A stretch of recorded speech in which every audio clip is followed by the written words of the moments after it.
Hello, welcome to the fifth installment of Ask Dr. Callie. My name is Dr. Callie Sires, and not only am I Queen of Education, I am a board certified psychiatrist, which means I went to medical school. And every Tuesday, I offer information to help you watchers fight the Rona rage. Today, as I mentioned, I am a queen, kind of like Queen Elizabeth, but I'm called Queen of Education. And I happen to be a Nubian queen, at least that's what my mother tells me. And this week's edition is in honor of my coronation. Get it? Coronation. Winky. Okay. With that being said, please email your questions. Continue to email them to askdrcallie@gmail.com, and I will do my best to respond with information that's general enough to maintain anonymity and hopefully educate you folks in the middle of answering other people's questions. So, question one is something, I've done a couple conversations with groups at this point, and this one comes up often. And it is, I am thinking negatively about myself. I'm watching all these news stories of people dying, and I just don't feel like I'm doing enough. And I'm aware of my privilege. I'm adding some of this if you can't tell. But what do I do? So this is a very good question. And I'd first like to congratulate you, not over congratulate you, but congratulate you on thinking about yourself in relationship to your privilege and other people and what they may not have.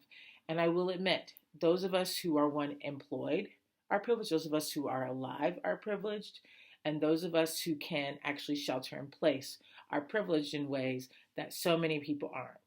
Much like my patients, much like the people like we're seeing on television, like the disproportionate number of African Americans that are dying in places like Michigan, places like New Orleans, and other places that aren't even being counted. So like, what do? Listen to NPR, or you're watching, I hope it's not Fox, but if it is, that's your business. Or, you're watching all of these news stations and or consuming it, and you're seeing just death. And one, it's depressing. It's very depressing. Like, if you didn't think it was depressing, then you that wouldn't be normal. I mean, you have to let yourself to access that. But I think feeling guilty is also normal. So my go back to Dr. Callie's general advice, everything in moderation. So allow yourself to feel the sadness, allow yourself to feel the grief for what you are viewing secondarily, but there comes a point when it's not good for you. And so that you're going to have to limit the news consumption. That's one thing I do when I find myself consuming too much news, and I find that it starts to impact my mood sort of subliminally, and I'm not even really recognizing why I'm so cranky. And it's because I'm looking at, just the way that the coronavirus is impacting people, and I have to detach from the news. So I only watch in the morning, and I don't even watch. I just listen to NPR in the mornings. And if I read anything, it's in context of how can I learn more about coronavirus rather than how can I just look at the mass devastation. So by doing that, I'm still aware of what's happening, because the last thing I want you to do is unplug and be woefully ignorant of what's going on. So somehow you still have to stay up on what's going on, but at the same time, keep it in moderation. Don't let it get out of control. For those of you who are finding yourselves just like over consuming the news, that will likely contribute to you feeling worse and worse about this sort of disparateness and privilege that you might perceive between those who don't have the resources to shelter in place, or are essential frontline workers who are in the ICUs and the ERs who are exposed to this, and other people whose families are dying and the government isn't necessarily supporting them the way that it should. Well, what you can do is turn that into doing something productive. I mean, why do you think I make these videos? While I love dressing up in costume, especially as a Nubian queen that I am, I also feel guilty. Like, even though I'm Black and queer, I have a significant amount of privilege. I have a job. I'm a physician right now. I can shelter in place and do so with adequate food.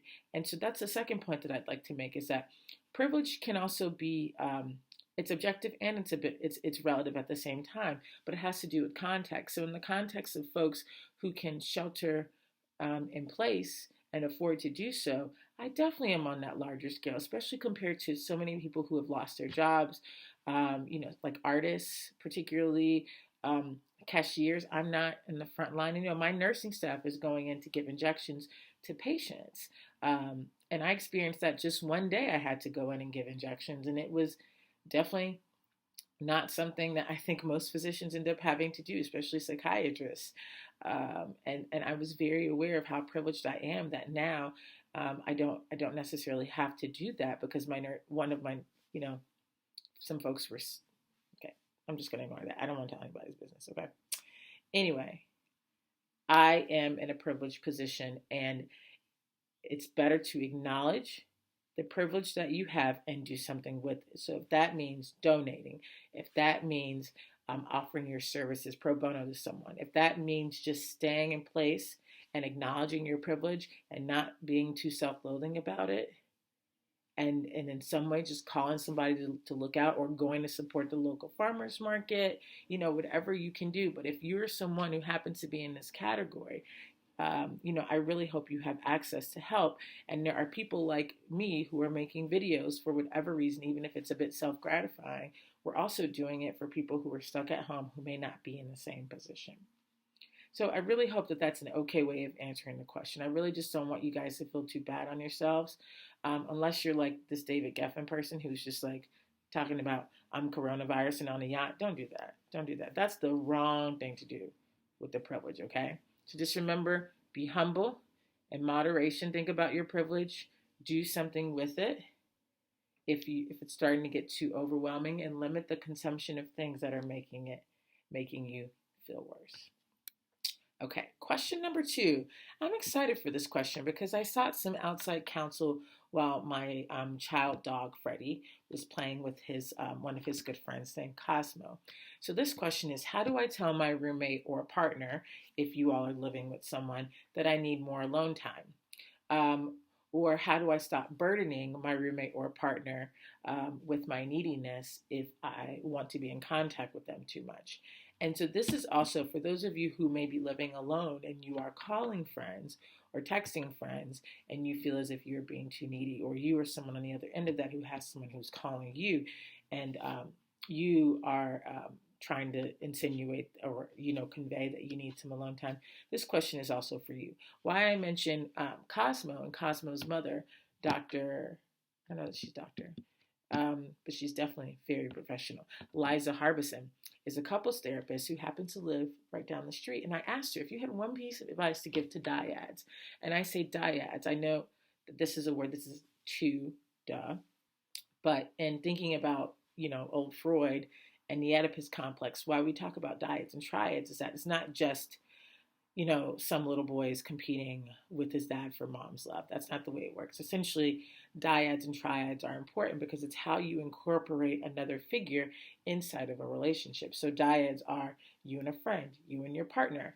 And a triad is somebody who may be, not necessarily somebody, who may be trying to get access to one of these points in a relationship. It can be a dog. Like how do you incorporate a dog? Most often it's a child. How does that new child in the relationship sort of turn the sides of the triangle, and as everyone competes for attention of one or the other? And so this may or may not be the issue with those of you who are having a problem with a roommate or significant other, but you can think of it in that way, is that this third side is coronavirus. So we're competing for attention. We're competing to have less attention paid to us, competing to pay attention to ourselves, when coronavirus is taking up this third triangle. And so how do you establish those boundaries without being mean or not thoughtful? Because it's not, I'm assuming, it's not like you want to just say to your partner or your friend, please stop calling me, or like, just leave me alone, I want to go to the room. Or you want to say, why don't you just drop everything you're doing and pay attention to me? That's usually the case on my side. But what Liza told me is that's one of the most frequent questions she's getting from her couples that she's working with, and how to set those boundaries with that time. And so I'll leave her information at the end in case you're actually interested in some more in-depth services. But I'm going to talk about some tips on what to do. So first of all, boundaries. That's a key word. It can be a scary word for some people, but it doesn't have to be scary as long as you put yourself in the other person's shoes. So let's say you would like to ask for more alone time. One thing that you can do, and I talk about this every week, is scheduling. So you can say to your partner, hey, I'm going to be working from 9 to 5. I was wondering if we can have dinner together, or if we can have happy hour together, or if we can have lunch together, or maybe we can go on a walk together. But what you do is you show your partner that you actually do want to make time for them. It's just sometimes maybe it's not exactly when they want you to do it. And then this is going to have to be on you. You're going to have to know when you're ready to make that time. And so there's three categories, right? There's like A, B, and C. A is like, I'm ready to give you that time. I'm down. We're game. You want it. I'm going to give it to you. B is like, you're not really in the mood to give somebody else time, but you could. And there are times when you really just have to sack up and you have to give them that time. And C is just like, please don't bother me right now, because if you're forced to give time, you'll start to bleed into resentment time, and that's not what you're going to want. So what you're going to have to do in terms of wanting alone time, um, or actually in wanting attention from other people, is first look inside yourself and decide, what category are you in? Are you in A? Can you give that attention? Then you should do it. One, just because people are in need of attention in ways that you can't imagine, and it might be something little, but if you can spare that time, I suggest you go ahead and do it, because you'll feel better at the end of the day and you'll help someone else feel better. B, I also think that if you're not quite, you got one foot in and one foot out, then try to go ahead and do it as well. What you can also do is do every other time, right? Do one for you, take some time for yourself and say no. Sometimes take some time and say yes. And then if it's C, you're going to have to find a way to explain to your partner that it's you, not them. And it doesn't often come out that way when someone's in C and someone is asking for their time, but you really have to be careful about the words that you use and the way you convey it. So what I say is, my head is just so wrapped up in work right now that if I were to take a break, I would not be present for you, or I would not be able to focus on the conversation, because I've done C, and trust me, when my head is not there, I am a hot mess and not fun to be around. So that's a decision that you're going to have to make for yourself. You're going to have to set those boundaries on whether or not you can actually give that time to someone else, and you're going to have to try to reserve and preserve that time for somebody else. And then there's going to be those times when you're on the border of it, and you'll have to make a game time decision. But that's one way to think through whether or not you have time to make for somebody else. So then what about the other side of this? Is like, how do I stop bothering people if you're really needy and seeking attention? I mean, I can't imagine what it feels like to be someone who's seeking attention. But in that way, it's just think about what's going on, what's driving it. I know that when I'm really wanting attention from someone, it's because I'm feeling an emotion that it's hard for me to kind of want to experience. And so I don't have the technological sort of capability to do that right now. But if you're interested, one thing I really recommend is a feelings flower. It's essentially, it's an image that depicts lots and lots of feelings outside of just like anxiety, fear, and anger, right? Like there are more emotions than those words that we don't often use in our vocabulary. But more times than not, you're feeling something that you're uncomfortable feeling, and that leads you to seek out solace from someone else instead of from within. And so part of that is I have to stop and say, okay, right now I'm walking around the house in a gold hat and a purple man shirt. But so what is it that I'm trying to get? Is it that I'm feeling nervous? Is it that I'm feeling ignored? Is it that I just had this weird email interaction? Is it that my mom just texted me this thing that I don't really know what to do with, telling me that I should be wearing less flashy clothing and blazer? And I'm looking for someone else to help me feel better. And in some cases, it's A, B, and C again. In some cases, I really need it. I really need someone to help me feel better because I'm too distraught or I'm not able to soothe myself. So this one is about self-soothing. B is I can kind of soothe myself, but I can kind of not. And so in these cases, you're going to have to decide again, where are you? If you can soothe yourself, I think it's generally a good thing to be in the practice of learning how to self-soothe. But I also am on that avoidance scale of thinking that I don't need anybody. Sometimes, even though, again, I do walk around the house like this is very complex emotions, I tell you, especially with psychiatrists, we're like out there. But I try to soothe myself whenever I can, especially if I've continue to sort of ask for attention every other time. Every time I tend to do every other. So if I know I asked for attention last time I was in this dilemma or conflict, then I won't ask for it next time. And then see, there are times when I know I need to self-soothe. I'm just being like, not necessarily a baby, but I'm just not sort of acknowledging that I should sack up and really just cope with what's going on. And I may go for a walk. I may journal. Journaling, actually, that's part of why therapy is important. It's like you take the thoughts that are outside of your head and all those feelings that are just bottled up and you're getting it out and putting it on paper. Sometimes I will watch a 30-minute television show. Sometimes I'll tell all the things about myself that I might be fearing. Like, let's say I'm just feeling really anxious. I'm so bad at XYZ. Then I'll tell myself, you know what? You're really good at Y. And I'll go out and I'll do something that's Y to help build myself and my self-esteem sort of in place. But I also have a collection of friends that I know when I am spiraling out of control that I can go to them and they have been very clear with me that they're not burdening my time.